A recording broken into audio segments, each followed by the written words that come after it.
Poder regulamentar e poder normativo. Isso aqui é um clássico que costuma dar uma confusão espetacular na galera. Vamos devagar. Durante muitos anos, a doutrina sempre trabalhou, o poder regulamentar e o poder normativo são sinônimos, são a mesma coisa. Só que a gente tem que ter um cuidado, e eu vou jogar aqui na tela de novo daqui a pouco a Constituição Federal, já vou deixar separado. A gente tem que ter um cuidado muito grande com o que aconteceu na história. O que é o poder normativo? Ponto final. Você sabe que a administração pública, ela não pode editar lei, pelo amor de Deus. Você tem uma lei, isso é essencial, tem que ter uma lei anterior.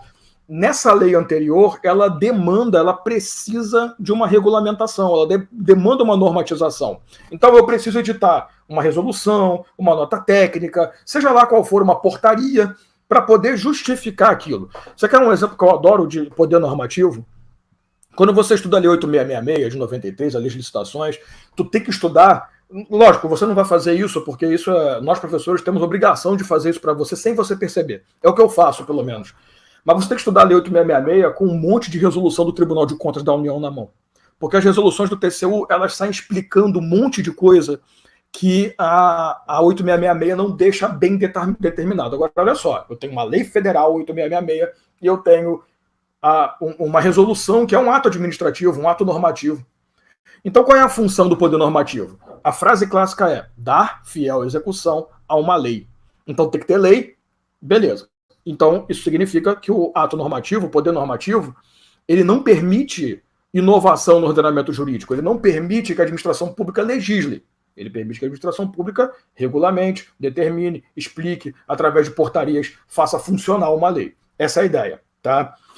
Então, olha só, na tela eu vou colocar para você o artigo 84, inciso 4º, porque ele é a base. Veja bem, artigo 84, compete privativamente ao presidente da República, inciso 4º, sancionar, promulgar e fazer publicar as leis. Isso aqui não importa, é essa parte aqui, ó. Bem como expedir decretos e regulamentos para sua fiel execução. Essa daqui sempre foi a justificativa do poder normativo. Claro, você fala no chefe do Poder Executivo, você fala do presidente, você fala do chefe do Poder Executivo, princípio da simetria, governador e prefeito também. Só que esse poder não está na mão apenas do chefe do Executivo, ele está na mão de toda a autoridade pública competente. Semana passada eu fiz a live com o professor Pietro, ele é membro do Ministério Público, né? Ele é promotor do Ministério Público, e ele edita resoluções, eles editam resoluções lá dentro, isso é normal, com instruções e tal. Então, é importante você notar, o poder normativo pode ser executado por qualquer autoridade pública competente. Lembre-se, competência é que a lei concede aquele poder. A M, foi isso que eu vou jogar na tela para você. O surgimento do inciso 6º no artigo 84. 2001. Dispor, mediante decreto, sobre organização e funcionamento da administração federal, extinção de função ou cargo público. Na boa, organizar e funcionar a administração pública federal, ou seja, determinar ali como se fosse um regimento interno. E outra, extinguir cargo público. Parceiro, eu sei que eu sou burro, eu reconheço. Mas eu aprendi na minha vida que tudo que você cria por lei tem que ser desfeito por lei, alterado por lei. Princípio da simetria legal. Então, como é que você cria cargo público no Brasil? A 8.112 responde isso. Cargo público ele é criado por lei, e na lei determina a nomenclatura, né, o vencimento inicial. Então, os caras chegaram e criaram, olha que maluco, um decreto que consegue inovar no ordenamento jurídico. Ou seja, um decreto para criar lei. É um decreto que não é o decreto legislativo, não confunda com o decreto legislativo lá da Constituição do processo legislativo, mas é um decreto que legisla. Então, no Brasil, a gente acabou chegando a que ponto? Nós temos 3 tipos de decreto no clássico, tá? O decreto propriamente dito, o decreto autônomo, que é esse que vai dar fiel execução à lei, que é o poder normativo em si. Nós temos o decreto-lei, que não pode mais ser editado no Brasil, né, que era o decreto que tinha força de lei, não pode mais ser editado desde 88, mas os que existiam antes, que foram recepcionados, estão mantidos, em teoria da receptividade constitucional. E aí surgiu no Brasil o cacete... Aliás, desculpa, no decreto executivo, que é o primeiro, surgiu o cacete de decreto autônomo. Agora tá certo, decreto executivo ou propriamente dito é o primeiro. O que é o decreto autônomo? É um decreto que inova o ordenamento jurídico. É um decreto que pode criar sistema que uma lei deveria fazer. Cara, isso obviamente foi parar no STF. Isso aqui é inconstitucional, vocês estão malucos, vai pra merda, vai dormir. Aí o STF, que sempre traz aquelas respostas bem inteligentes, falou o seguinte: essas estão certos. Realmente, decreto autônomo no Brasil não é suportado, salvo nos casos previstos no artigo 84, inciso 6 da Constituição. Pronto. Então ele falou que não existe, mas existe em dois casos. Então, com isso, com essa história, surgiu o chamado poder regulamentar. Nós passamos a tratar diferente, por quê? Porque até então o poder normativo era uma coisa só, todo mundo que editava ato de regulamentação, beleza. Agora não. Então, como que você tem que levar para a sua prova? O que é o poder normativo? É o poder de editar atos normativos que a autoridade pública competente tem para dar fiel execução à lei. Ponto. O que é o poder regulamentar? É o poder somente exclusivo dos chefes do Poder Executivo. Então, já tem a primeira diferença.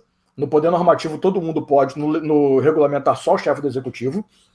E o chefe do Poder Executivo, ele vai editar esse decreto para atender a duas demandas específicas, que são extinção de cargo e reorganização da administração pública, federal, estadual, não importa. Preste atenção.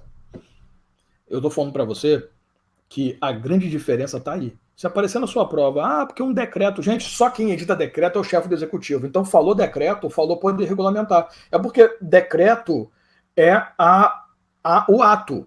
A forma de um decreto chama-se regulamento. Aliás, desculpa, né? O regulamento é o ato, a forma do regulamento é um decreto. Então é muito comum você chamar de decreto autônomo, de decreto executivo, ou regulamento autônomo, regulamento executivo. Por isso que surgiu o nome poder regulamentar. Realmente, no passado era a mesma merda. Normativo, regulamentar, dane-se. Agora não. Então, poder normativo, de novo.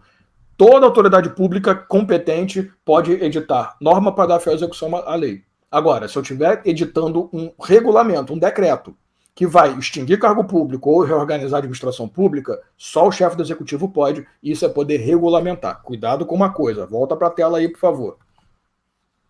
Esse detalhe aqui, ó. Organizar e funcionar a administração, desde que não implique aumento de despesa nem criação ou extinção de órgãos. Extinção de função ou cargo público, desde que estes estejam vagos.